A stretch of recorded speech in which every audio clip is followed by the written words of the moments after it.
Assalamualaikum warahmatullahi wabarakatuh. Bismillah, alhamdulillah, wassalatu wassalamu ala rasulillah wa ala alihi wa sahbihi wa man walah. Asyhadu an la ilaha illallah wahdahu la syarika lah wa asyhadu anna Muhammadan abduhu wa rasuluhu la nabiyya ba'dah. Dumateng para sepuh, para orang tua yang kami muliakan, yang diberi umur panjang oleh Allah, adalah suatu kesempatan kalau memang digunakan. Karena Rasulullah bersabda waktu ditanya oleh seseorang, man khairun nas, qala mongko Rasulullah jawab, khairun nas man tola umuruhu wa fasuna amaluhu. Sapane wong kang umure panjang dan baik amal perbuatannya, itu sebaik-baik manusia. Jadi karena punya kesempatan, ya, diberi oleh Allah kesempatan itu untuk mereka menggunakannya untuk beramal baik, kan? Berarti waktunya panjang, ya, menangi poso bolak-balik gitu. Nah, sebaliknya kalau Nunggraworo umurnya panjang, wis kayak kesempatan orang diguna-guna untuk bertobat, segera sadar akan di dunia hidup terus, maka itu ya seburuk-buruk manusia. Maka apalagi yang muda-muda ini, ya, sekali lagi itu tadi kita harus selalu menghormati yang lebih tua. Yang tua itu kita hormati, ya. Kita junjung, kita sopan santun kepada orang yang lebih tua, apalagi yang sudah tua, ya. Orang melaku wah iso sopan, ya, ambil orang didrongkokno ta duyuk-duyuk malah, wah itu ya pencilaan sepeda motor di layer.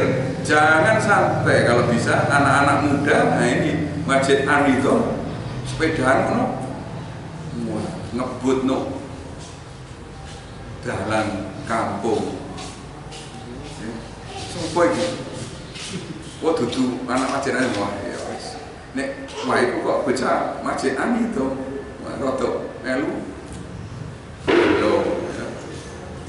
Karena Rasulullah itu diutus adalah innama buistu li utamima makarimal akhlak, untuk memperbaiki akhlak. Rasulullah itu akhlaknya paling bagus di antara makhluk, ya.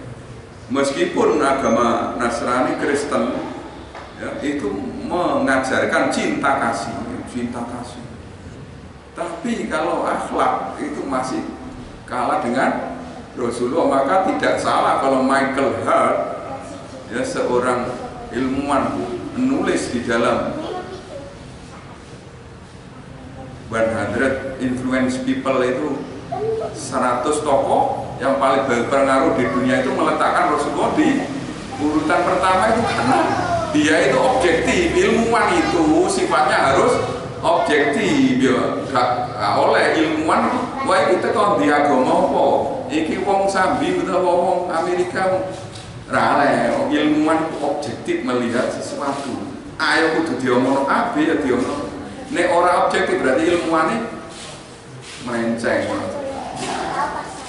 Biasanya dipengaruhi oleh politik, itu melenceng. Untuk kepentingan politik itu ngomongnya nutup-nutupi ya. Kalau ilmuwan yang objektif seperti Michael Hart itu objektif ya, meletakkan Rasulullah di peringkat pertama karena punya pengaruh besar, tokoh yang diikuti seterusnya ya, gitu loh. Maksudnya pengaruhnya itu terus sampai sekarang. Yang lain ilmuwan memang berpengaruh tapi tidak sedasar Nabi Muhammad. Ada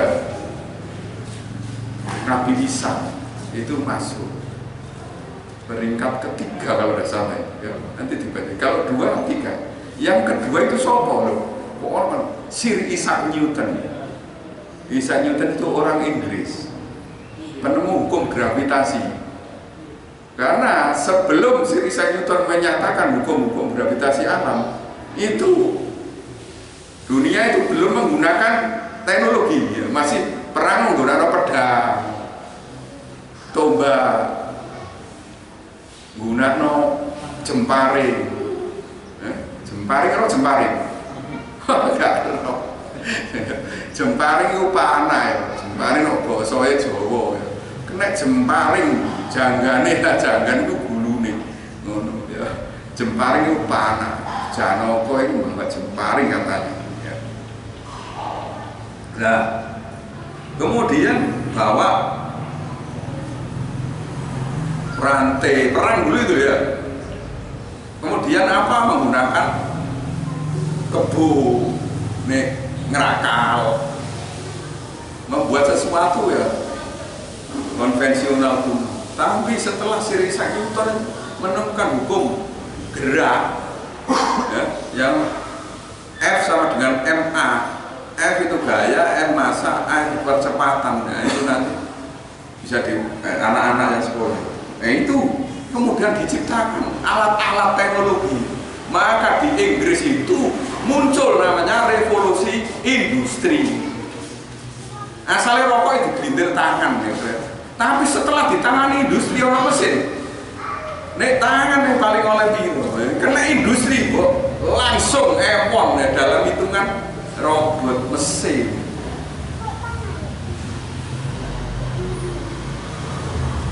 Asalnya jarang menggos-menggos kayak nyombor gue ado ngoklok unta. Penemuan revolusi industri diganti alat modern, kereta api, iron horse, tulisannya iron horse ya. Iron horse itu mesin, kuda besi apa sepur ya. Dulu itu sepur dulu. Nang Amerika, wes kalah sing jarang ya. Perang, wong Inggris nang Amerika, wong Amerika Indian pakai jaran. Sampai gowo apa? Ulu ngono lho ya, nggo panah. Ditembak karo koboi wong Inggris itu kok dodor mati. Mergo kalah. Industri tadi modern. Nah itu Isaac Newton tadi asalnya ini. Makanya dia diletakkan di nomor unggul juga.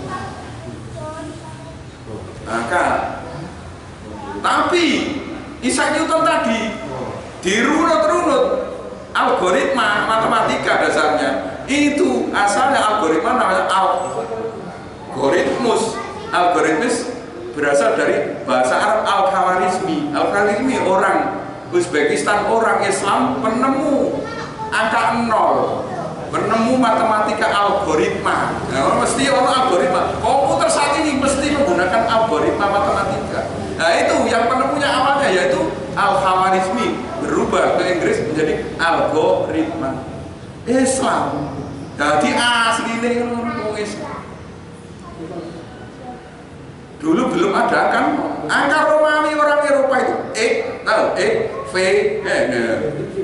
iku piro ya 10 nek sret siji V 5 itu angka Romawi Eropa. Yang angka Arabnya itu ya 1, 2, 3 itu ya 0 terutama. Setelah asalnya hanya 1 sampai 9, setelah ketemu 0 piro ini tambahin 0 sampai piro. Nah itu orang Islam, ilmuwan para ulama Islam abad pertengahan dulu, zaman Bani Umayyah, Bani Abbasiyah, pusat peradaban Islam. Dan terakhir itu tahun 1924 kekhalifan Islam itu ambruk, tidak ada kekhalifan lagi. Terakhir itu di Turki Utsmani, dijatuhkan oleh Atatürk itu. Maka ini 1924 ke 2024 itu 100 tahun. Biasanya di dalam hadis setiap 100 tahun ada tokoh yang akan muncul menjadi pembaharu dalam Islam. Itu siapa? Tidak tahu. Mudah-mudahan akan muncul ya. Tiap 100 tahun ada pembaharu Islam, pembaharu pemimpin yang adil gitu. Itu setelah Turki Utsmani sampai sekarang itu 100 tahun ya. 2024 besok itu 100 tahunnya. Dari mana nanti muncul? Apakah dari Indonesia? Apakah dari Eropa? Apakah dari ya. Pemantik kejayaan Islam itu, dan itu pasti menang. Maka tiap khotib atau penceramah itu membaca ayat firman Allah, alhamdulillah alladzi arsala rasulahu bil huda wa dinil haq liyudhhirahu 'ala dini kulli wa kafa billahi syahida. Segala puji bagi Allah yang mengutus rasulnya dengan membawa petunjuk dan agama yang benar, yaitu Islam.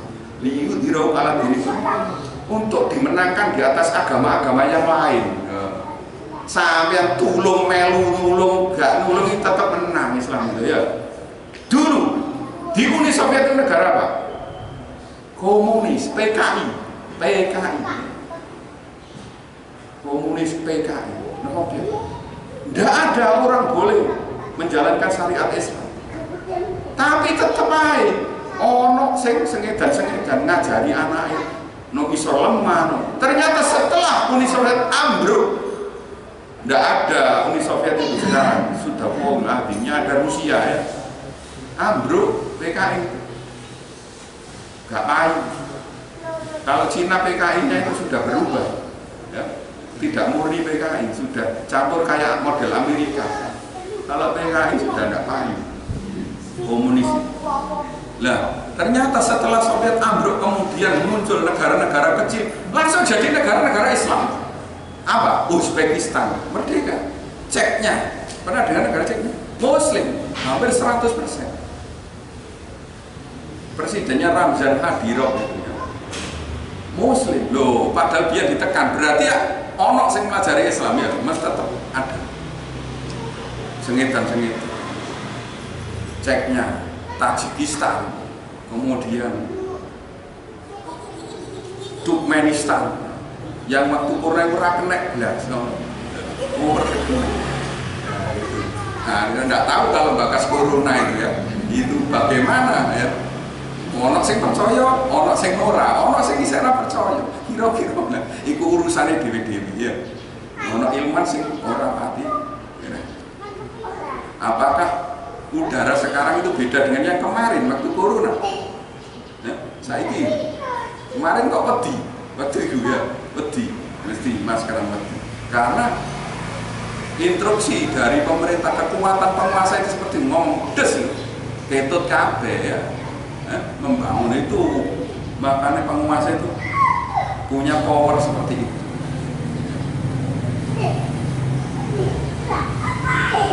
Sangat menggembirakan di Masjid An-Nidham ini yang muda-muda ini.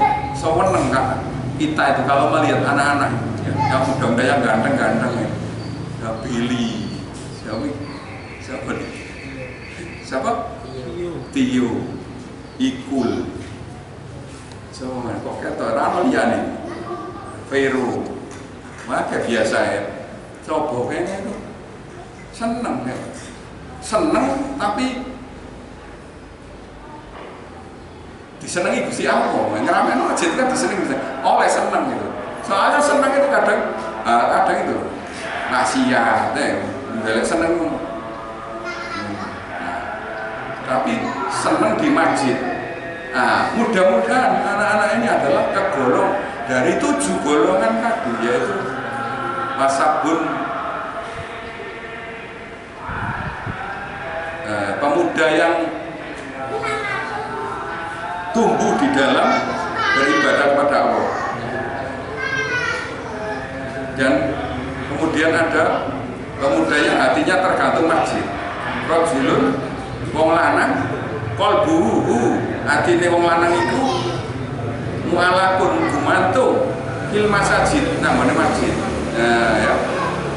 Wong lanang ya rajulun ya. Apa ora wedok. Jadi saatun yang 7 yang mendapat naungan pada saat pada mahsyar panas itu.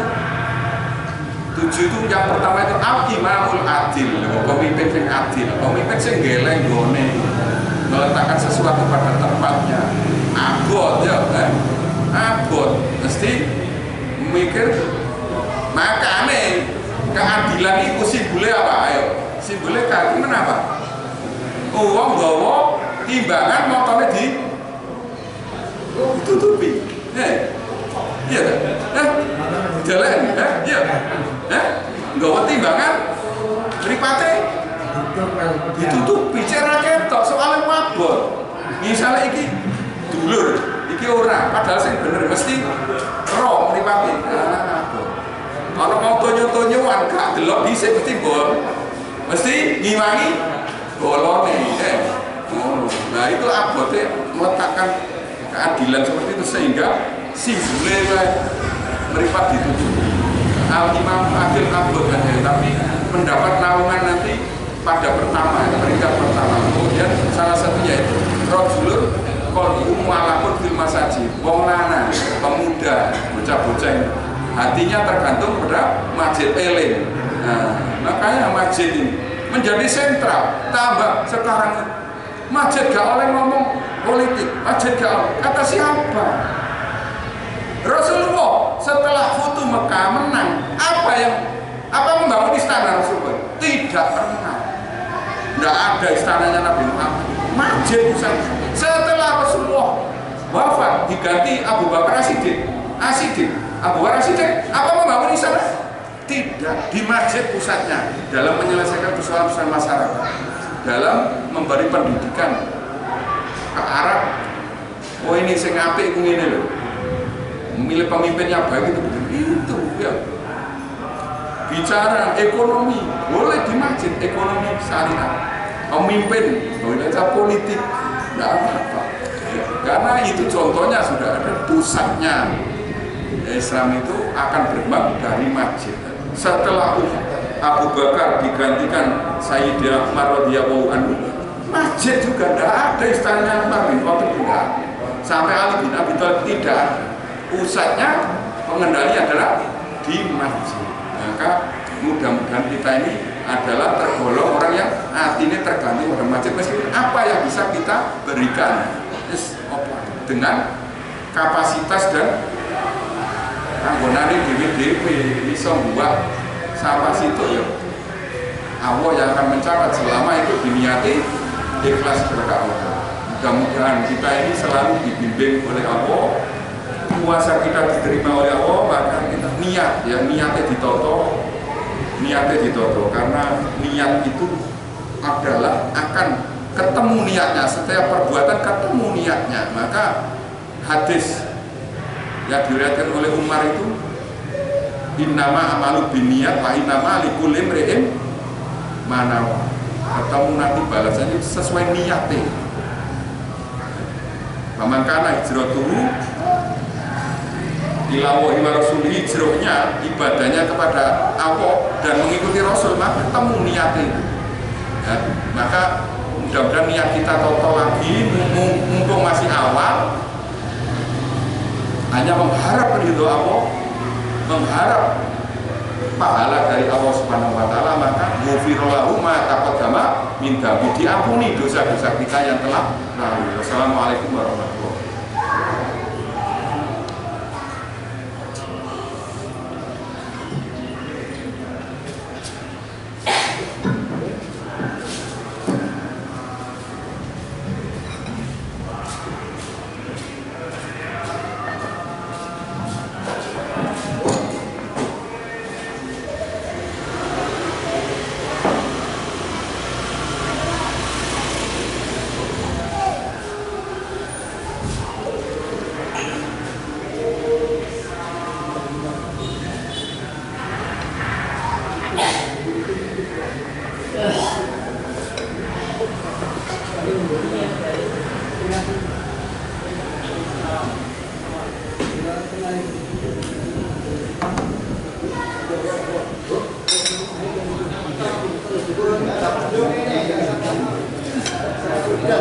Ayo, Gol, ikut Gol.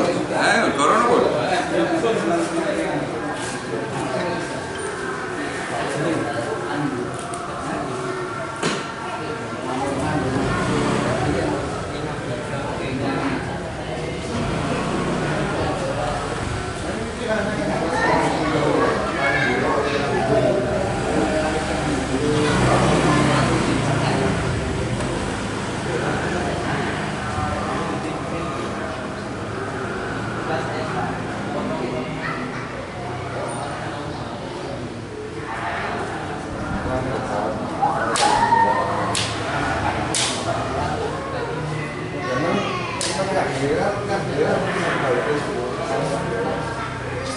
Kan